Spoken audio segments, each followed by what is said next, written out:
requin mode chez vous, dans vos maisons. Bonjour et merci d'être de nôtres. Comme l'intitulé de l'émission le dit, la mode, on parle également style et ça sera avec une personne spéciale, en tout cas une professionnelle de la mode de la République démocratique du Congo, aussi de renommée internationale. Alors un petit portrait à notre invitée, Mandina Fanny. C'est elle est née à Kinshasa le 12 avril d'une certaine année. Mandina est cinquième d'une famille de 6 enfants. Cette dernière a toujours été attirée par la mode et de la couture dès son enfance. Le monde de la mode congolaise peut se targuer d'avoir une Fanny dont le professionnalisme n'est plus approuvé. Bonjour. Bonjour madame. Comment vous allez? Très bien, merci, par la grâce de Dieu. Contente d'être chez vous là. Plaisir et partage. D'entrée de jeu, en quoi consiste réellement le métier de styliste de mode et du stylisme, si on peut dire ainsi? Ok, le métier de styliste, au fait, comme on le dit, le terme déjà style revient dans la mode. C'est au fait la personne qui a l'âme créatrice et qui, à travers ses croquis, à travers ses esquisses, arrive à mettre en évidence son imagination créatrice par rapport à une tendance dans la mode, par rapport à une ligne générale dans la mode. Donc, généralement, c'est vrai que ça prête souvent en confusion entre les deux, parce qu'on parle de styliste de mode et modéliste. C'est deux concepts assez différents, mais que les deux personnes travaillent évidemment toujours, comme on le dit, pour le métier de la mode. L'une est dans l'aspect, comme je l'ai dit tout à l'heure, de la création, le côté artistique qui détermine les couleurs, les matières à utiliser, les tendances. Et l'autre, la modéliste, elle, c'est plus la technicienne qui intervient par rapport à l'élaboration des patrons des bases pour matérialiser l'idée qui a été préconçue par les stylistes. Donc là, vous vous retrouvez dans les deux. Voilà, d'être modéliste, d'être la également... formation que j'ai, je suis modéliste de formation, côté sur la technique. Et puis, on a un peu quand même cet aspect artistique aussi, par rapport à la création, par rapport à une ligne générale, par rapport à une forme à donner. Et donc, je peux dire que je combine les deux quand même, entre le stylisme et le modélisme. Et voilà, alors quelles sont les qualités nécessaires pour percer dans le monde de la mode? Les qualités nécessaires pour percer, c'est vrai que c'est pas évident du tout. Mais de premier abord, moi je dirais, c'est déjà faire avec beaucoup de passion ce que l'on fait. Aimer ce que l'on fait. Et lorsqu'on aime réellement ce que l'on fait, je pense que c'est déjà la clé, d'une certaine manière, qui va vous ouvrir les portes de la réussite. Et à part ça, c'est un travail assez physique, c'est un travail artistique, c'est un travail intellectuel qui demande de l'abnégation de soi parfois pour pouvoir donner le meilleur de soi-même. C'est un travail qui demande à ce que vous soyez physiquement apte parce que vous devez être capable de pouvoir mouver, de pouvoir évidemment, quand je dis mouver, c'est par rapport aux différents événements qu'il y a, par rapport à s'adapter au contexte dans lequel on est. Et surtout un aspect aussi important, savoir ses vendre, avoir des qualités d'un bon marketeur pour bien présenter ses œuvres et ses créations. Donc bref, comme je le dis, la grande clé, c'est d'abord pouvoir aimer avec passion ce que l'on fait. Vous avez parlé tantôt d'être physiquement apte, mais nous constatons dans notre société, il y a des personnes qui sont physiquement, qui ne sont pas aptes. Vous comprenez, les handicapés et tout, mais qui sont également dans le monde de la mode. Okay, quand je dis physiquement peut-être un message pour eux, oui, parce qu'ils sont là. Oui, bien sûr, quand je dis physiquement apte, c'est-à-dire que lorsque vous êtes malade, alité, vous ne pouvez rien faire. Ouais. Donc c'est là toute la nuance, c'est pas une personne qui est malade, qui est dans un état tel qu'il ne peut pas se mouvoir, qui peut faire la mode. Ouais. Donc c'est plutôt par rapport à ça, être en bonne santé, et non par rapport aux défauts, parce que évidemment il y a des personnes qui ont peut-être des défauts, mais qui ne les empêchent pas d'être styliste et modéliste. C'est ça la nuance qu'il faut juste faire entre les deux. Merci. Alors, qu'est-ce qui sépare un styliste à un autre? Ce qui sépare un styliste à un autre, comme le nom le dit, au fait, chaque styliste a des ensembles des traits caractéristiques qui le caractérisent, au fait, des traits, je dirais, qui l'identifient, qui fassent qu'on puisse retrouver sa marque, qu'on puisse l'identifier.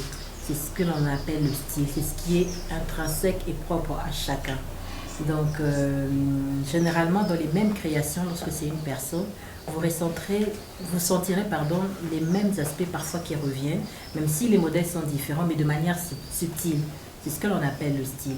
Et chaque styliste, du fait qu'il appartient, il a une âme, du fait qu'il appartient à une société donnée, parce qu'il y a plusieurs éléments qui influencent évidemment les créations du styliste, le milieu dans lequel il grandit, il évolue, Mais hormis cela, il y a un côté qui est très personnel, qui est identifiable, je dirais, à la personne et qu'elle ressort à travers ses créations.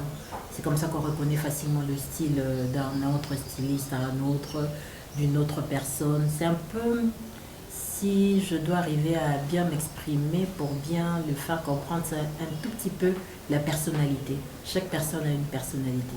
Et le style, c'est au fait la personnalité sur le plan artistique qu'impose un styliste à ses œuvres.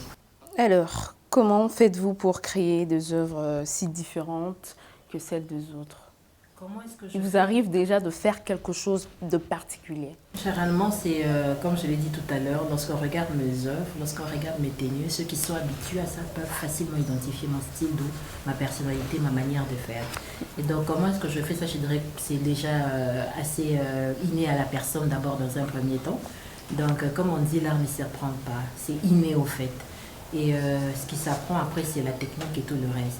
Et donc, par rapport à moi, mon style, c'est que c'est un style généralement qui est des coupes qui va sur des coupes assez simples, épurées, très classe, très glamour et très tendance. Et ça impacte un peu, ou bien disons que c'est un tout petit peu ma personnalité qui impacte à travers mes styles, qui impacte à travers mes créations.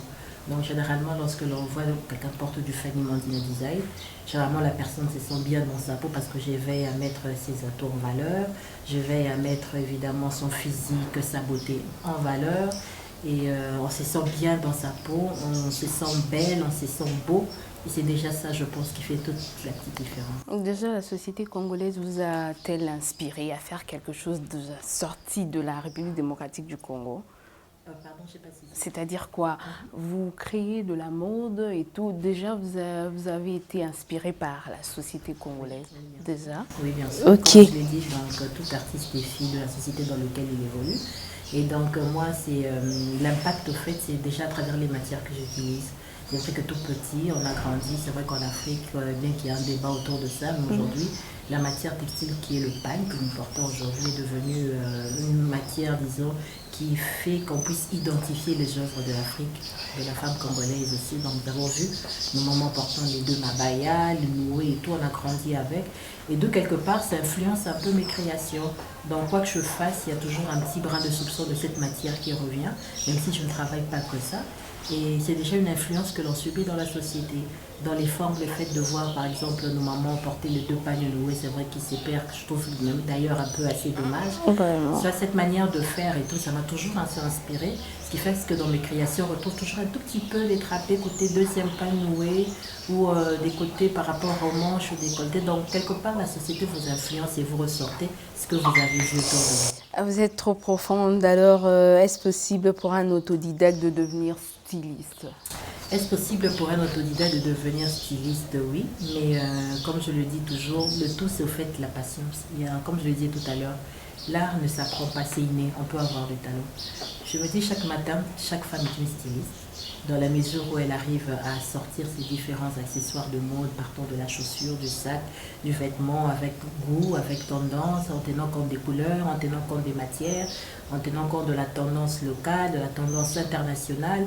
Donc c'est déjà un tout petit peu, on a déjà cette âme-là. Après, devenir styliste quand même exige une certaine connaissance au préalable qui feront de vous que vous puissiez aller encore plus loin. Et ça, je le recommande toujours. Ceux qui veulent se lancer dans la profession et qui pensent qu'ils ont déjà cette aptitude innée à pouvoir choisir très bien les tissus, à pouvoir choisir les matières, à pouvoir choisir les formes, les tendances, les différents vêtements, c'est toujours mieux de pouvoir renforcer cet acquis à travers des formations et ça vous donnera encore un plus. Alors ça c'est un conseil pour vous qui aimez faire du stylisme. Alors quelles sont les difficultés que vous rencontrez dans votre métier en tant que styliste international?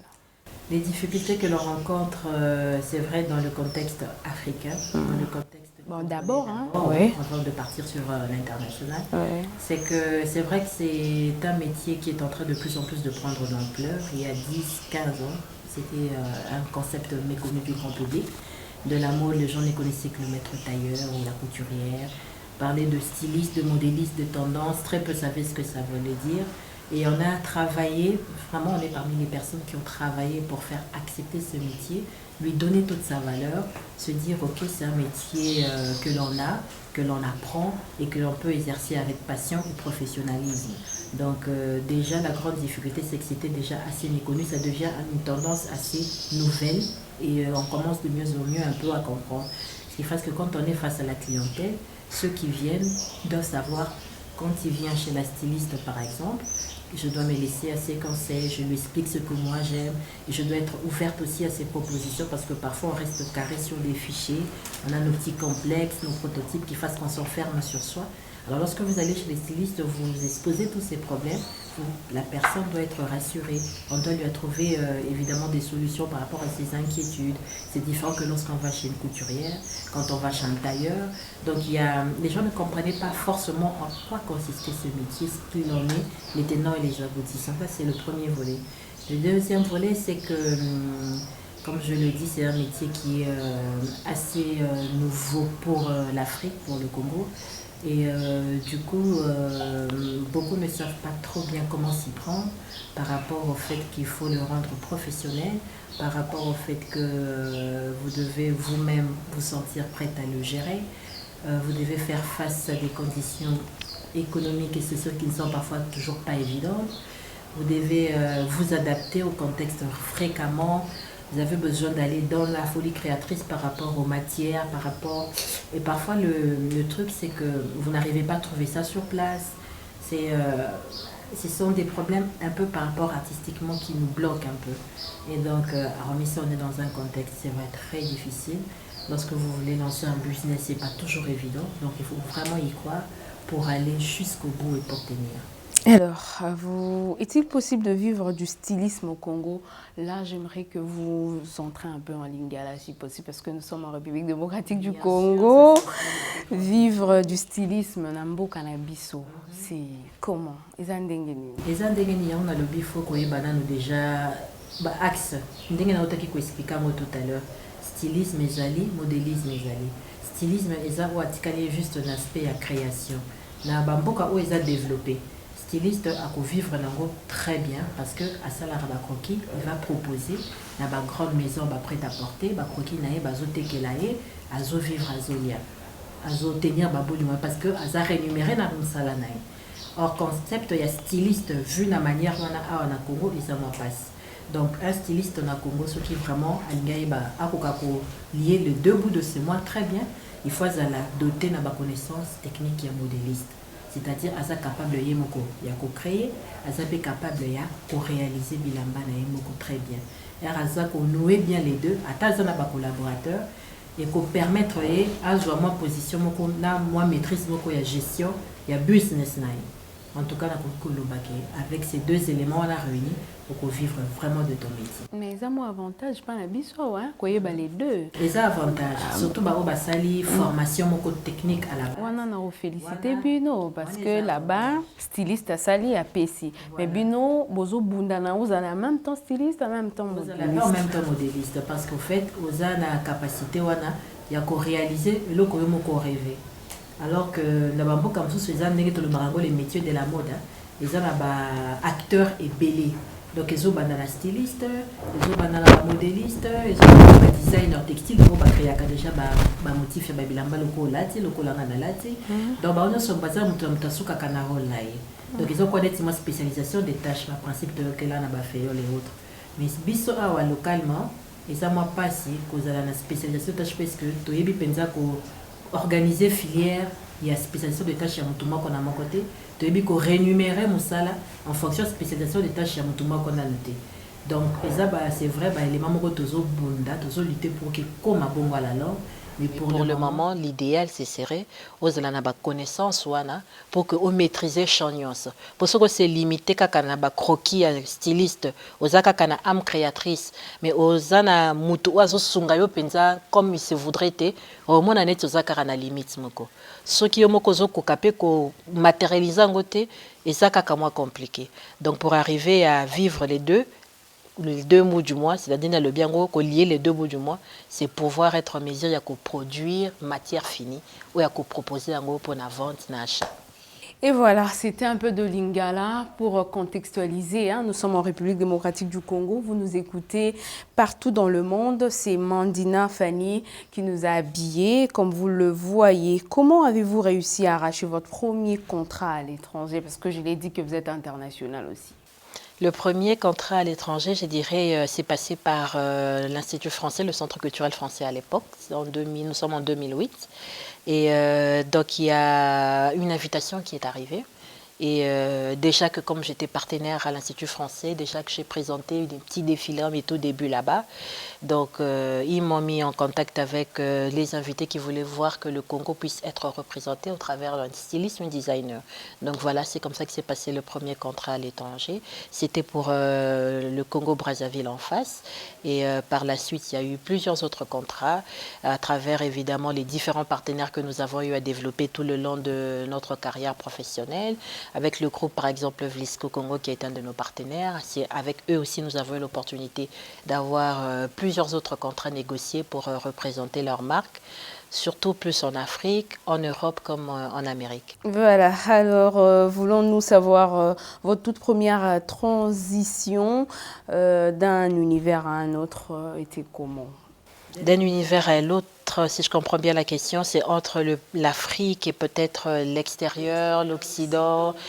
Oui, je dirais, oui, oui, comme la plupart des gens, hein, c'est d'abord on est impressionné par l'organisation qui est à l'extérieur, la découverte. On voit, c'est vrai que déjà les réseaux sociaux permettent de voyager avant, donc ce qui fait qu'on comprenne à peu près plus ou moins ce à quoi on s'attend. Et lorsque l'on vit sur place les réalités, qu'on les palpe, on comprend mieux certaines choses. Et c'est vraiment, on est impressionné. On est impressionné, on s'est dit qu'on a beaucoup de travail à faire localement. Et ça ne nous décourage pas, au contraire, ça vous donne l'envie de vouloir mieux faire pour pouvoir vous adapter encore à l'international, à leurs exigences, pour voir comment est-ce que les autres évoluent. Parce qu'on ne copie que ce qui est bon, ce qui vous semble intéressant, et surtout quand on se dit que ça vous apportera beaucoup. Et donc voilà, ça a été une belle découverte, des expériences partagées des autres cultures, des autres peuples, de voir, parce que comme on le dit, la mode, ça a un aspect culturel, c'est-à-dire que ça fait ressortir les aspects, les aspirations profondes d'un peuple par rapport à leur manière, c'est vrai, de se vêtir, mais au-delà de ça aussi, on découvre leur manière de faire, leur manière d'être, et ce contact avec l'extérieur, ça a été une véritable muse qui nous inspire, à travers nos créations, à travers ce que nous faisons et à travers la manière de nous projeter dans le futur. Bon, il n'y avait pas de discrimination, vous venez de la République démocratique du Congo, mais c'était normal l'accueil avec d'autres peuples? Oui, bien sûr, c'est lorsque vous savez, c'est des échanges culturels, hein. Généralement, dans les échanges culturels, les gens vous font voir que vous êtes le bienvenu parce qu'ils sont prêts à découvrir ce que eux vous leur apportez aussi. Et donc, faire face à la discrimination, je dirais non. Mais après, c'est vrai, comme je le dis, on comprend qu'on fasse d'abord confiance au leur. Ça, c'est tout à fait naturel. Donc, vous devez prouver 2 fois plus que vous êtes capable de faire aussi mieux que les autres et que ce que vous présentez, surtout en termes de qualité de produits, concure aussi avec ceux des autres. Et voilà, donc c'est le reste, je me dis, c'est à vous, comme je dis, de pouvoir se faire valoir, savoir se faire vendre, peu importe l'endroit ou le milieu dans lequel on se retrouve, même si après il y a toujours certains préjugés qui fassent qu'on se dise, ok, ce qui vient de l'Afrique, c'est pas forcément beau, c'est pas forcément professionnel. On a dû faire face à tout ça, mais une fois qu'ils voient le travail sur les podiums, à travers les mannequins, qu'ils ont vu les tenues retournées de l'intérieur et autres, ça c'est... Je vous raconte par exemple une anecdote. Là, ça se passe à Paris. Je vais pour une exposition en vente. Et donc, je fais une vente privée à une boutique. On me dit, OK, c'est installé pignon sur rue. C'est vrai que les gens, ça sera plus la population africaine qui viendra, parce que c'est vrai que vous travaillez le pagne. Les Européens ne sont pas très attirés dans ça. On ne pense pas que vous allez vendre. OK, d'accord, je me dis, voilà, tonton quand même. J'organise ces 3 jours de vente privée. Et à la grande surprise de ceux qui m'avait prévenu de la sorte et de moi-même, je me suis rendu compte qu'après avoir étalé les vêtements sur mannequin dans la boutique, Ceux qui venaient pour acheter, c'était plus les Européens dont on disait qu'ils n'étaient pas attirés par ces genres de textiles. Pourquoi ils ont été attirés? Beaucoup étaient surpris de voir que c'était qualitatif, que les finitions intérieures étaient bien faites, qu'ils étaient respectés, et que les matières étaient avec des couleurs chatoyantes qu'ils n'ont pas l'habitude de voir pendant cette période de l'année. Et d'où ça a créé de l'émulation, et j'ai eu beaucoup plus des vendeurs, des acheteurs, pardon, qui sont venus de la communauté européenne par rapport à la communauté africaine même. Donc pour dire que voilà, on peut faire face à certains a priori, à certains préjugés, mais une fois que l'on se bat et que l'on prouve que l'on est capable de mieux faire aussi, on se retrouve. Alors, en tant que styliste, modéliste, quel est ton projet le plus fou dans ton monde? Ouf! Mon projet le plus fou, j'ai même honte de le dire. Mais comme j'y crois, c'est vrai que, comme je le dis toujours, il faut croire en ses rêves lorsqu'on y croit. Et c'est seulement en ce moment-là qu'évidemment, avec le grand pouce du bon Dieu, elles arrivent à se réaliser.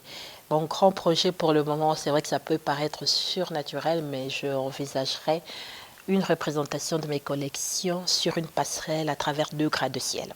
Vraiment. Voilà, ça peut paraître très réaliste, mais Inch'Allah. Ah, mais ça va arriver si et seulement si vous mettez votre foi, votre amour et tout. Alors, qu'est-ce que vous apporte ce métier? Que m'apporte ce métier? Oh, déjà, au-delà de, c'est vrai, je dirais, au-delà de tout, les relations humaines. Je pense que c'est vraiment le plus important. C'est un métier qui vous appelle à être en contact avec la clientèle. Il arrive qu'avec certains d'entre eux, que l'on développe des relations encore beaucoup plus poussées que de simples relations client-cliente ou voilà. Et ça m'a ouvert plusieurs portes par rapport à la connaissance, par rapport à l'échange humain. Je crois que c'est vraiment important, au-delà de tout. Au-delà de tout. C'est ça la relation. Alors, pensez-vous un jour amener des investisseurs pour la création de l'industrie en République démocratique du Congo? Ça a toujours été mon leitmotiv. À chaque fois que je pars, à chaque fois que je me bats, c'est au fait en fonction de ça. Donc on s'est retrouvé à travers même des collectifs des stylistes pour arriver à asseoir ces projets qui peuvent sembler prétentieux mais pas irréalistes, comme je le dis. Et c'est un secteur que beaucoup ignorent parce que quand on parle de la mode, beaucoup pensent que ça ne se limite qu'à l'aspect SAP, surtout pour le Congolais. C'est juste la SAP et tout, comment est-ce que c'est porté. Et on ignore le côté économique, le côté industriel, le côté bénéfice que ça pourrait apporter dans notre pays. C'est vrai qu'on ne produit rien. Depuis les textes africains aujourd'hui. C'est dommage. On a beaucoup perdu en termes d'industrialisation. Quand on parle de l'industrialisation dans le textile et l'habillement, c'est un grand champ qui est méconnu. Donc tout part déjà de la production du textile. Produire les tissus, ce qui s'adapte. Ça peut être du coton. Ici. On a de la matière première. Je vous dis qu'à un moment dans ce pays, nous avons eu des grandes industries textiles telles que Utex Africa, telles que Soteski, CPA et tout, qui produisaient localement ici. Donc on avait du coton qui nous venait de l'Est, de la partie évidemment à Kisangani. C'était des grandes plantations de coton, des milliers d'emplois derrière créés et qui aujourd'hui malheureusement sont partis en fumée avec évidemment des tristes événements qui se passent liés à la politique dans ce pays, au contexte économique, on a perdu tout ça. Et donc l'idéal, ce serait de pouvoir relancer ce secteur, qui est un secteur hautement créateur d'emplois, puisque je l'ai dit, ça part de plusieurs chaînes, qui part de la production du coton, ou, du lin, de toutes les matières textiles, de sa transformation, ça fait intervenir une certaine catégorie, et le produit fini, le tissu qui doit être travaillé, c'est là que nous, les stylistes, les designers, les modélistes et autres intervenons. Et ensuite, il y a la partie de la commercialisation, de la vente. Bref, il y a un réel besoin. S'habiller aujourd'hui est un besoin primordial de l'homme après le manger. Et pour assouvir ce besoin, il faut qu'il y ait une certaine demande. Mais malheureusement, en République démocratique du Congo, ce besoin est assouvi par une production extravertie, c'est-à-dire que nous faisons tout venir de l'extérieur. Il y a de l'Asie qui, évidemment, je dirais, colonise pratiquement tout le monde, l'Afrique compris. Et ce n'est pas l'avantage de l'industrie du Congo, ce n'est pas l'avantage de l'industrie de notre pays. C'est comme ça que j'ai toujours été parmi les personnes qui militent pour que nous puissions réellement avoir l'implantation de ce secteur, c'est-à-dire de l'industrie textile, habillement et mode, qui est un secteur porteur d'emplois, créateur d'emplois et qui pourrait faire à ce que les devises puissent être produite localement pour être évidemment exportée. Vous avez certains autres pays qui ont pris, qui protègent, qui ont compris cela et qui protègent ces secteurs et cette industrie. Je vous comprends. Par exemple, qu'actuellement dans ce secteur, L'Éthiopie devient le premier pôle de fabrication textile et de production en Afrique. Et c'est vrai que c'est intéressant pour les Africains parce qu'au moins le pôle est en train d'être déporté de l'Asie vers l'Afrique. Mais je me dis qu'au Congo, on a beaucoup trop de talents, on a beaucoup trop de richesses. Et notre richesse ne devrait pas se limiter au sous-sol uniquement. Ce serait pouvoir investir sur l'homme en aidant cet homme à être dans la transformation, dans la production et évidemment créer des richesses vraies et réelles. Parce que les vraies richesses, ce sont celles qui sont produites par les mains de l'homme. Pas seulement ce qu'on nous dit chaque Pas jour à seulement. l'école, qu'on ne Pas voit même seulement pas. qu'on ne voit même pas. Merci. Donc, Alors, voilà. Madame Mandina, un mot de la fin. Nous sommes sur vous. On a vu beaucoup de prix ici et puis des modèles exceptionnels. Merci. Un mot à vos clients peut-être. Ils sont sous d'autres cieux en République démocratique du Congo qui aimeront venir. Ils aimeraient venir, oui, faire coudre, faire du style ici.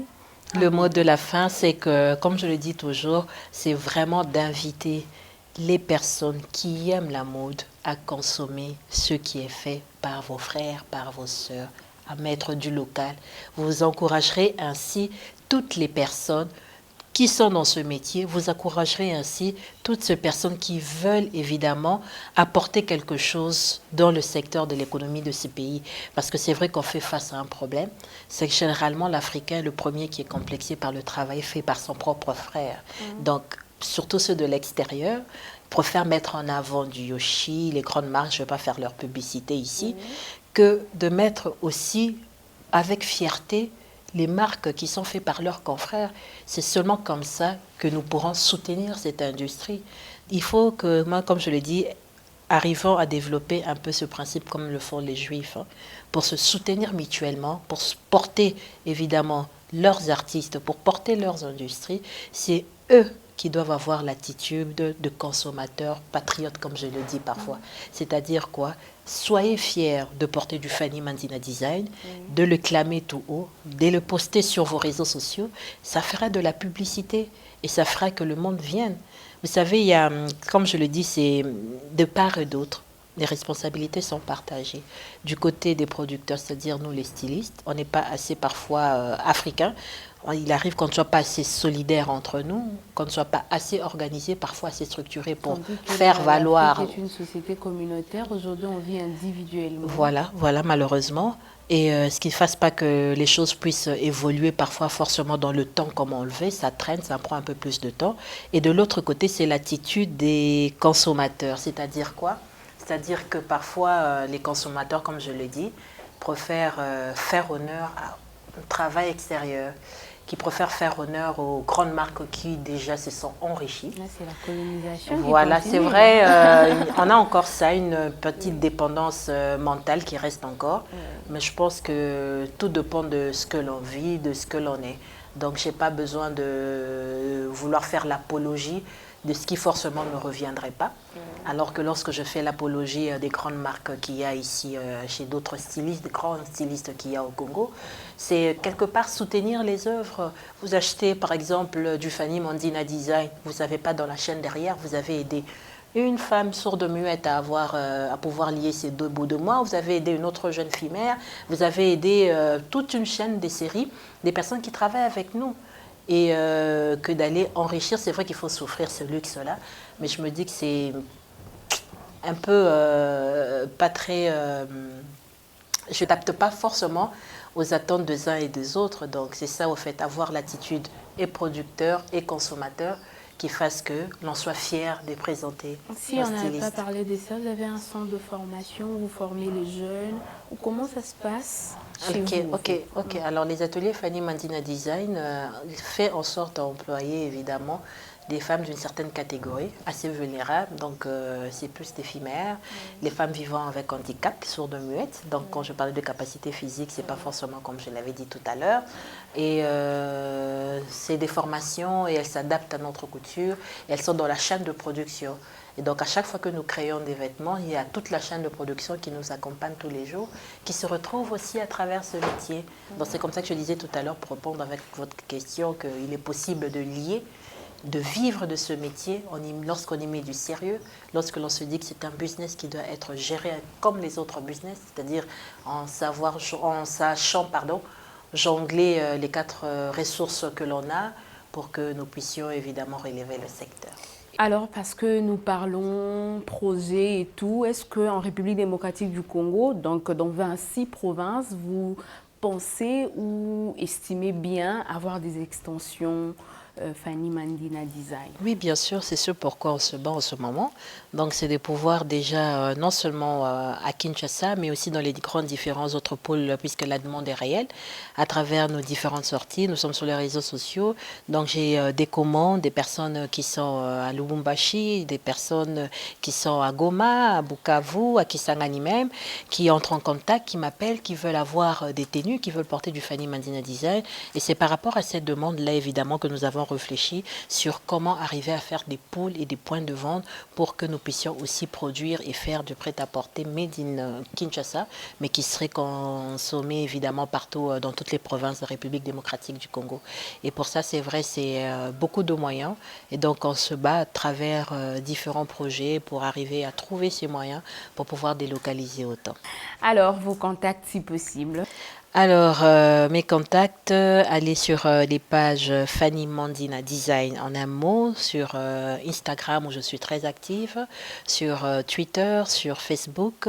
Et là, vous aurez toutes les coordonnées, on pourra échanger, vous aurez toute une, je dirais, une boutique virtuelle. Vous pourrez vous faire une idée de mon travail, de ce que je fais. Mais souvent, nous les postons par là. Et ceux-là qui n'ont pas de Facebook et WhatsApp? Ceux qui ne sont pas sur Facebook et sur WhatsApp, vous pouvez toujours avoir nos numéros de contact. Alors, on est joignable au 081 5 00 70 59. C'est le numéro sur lequel vous pouvez nous avoir sur WhatsApp aussi. Merci beaucoup. Merci à la grande équipe coordonnée par Steve Congolo. Merci à Julio Médonéter ainsi qu'Aimé Image. Merci à tout le monde qui ne cessait de nous accorder votre confiance. On se retrouve prochainement avec le même plaisir.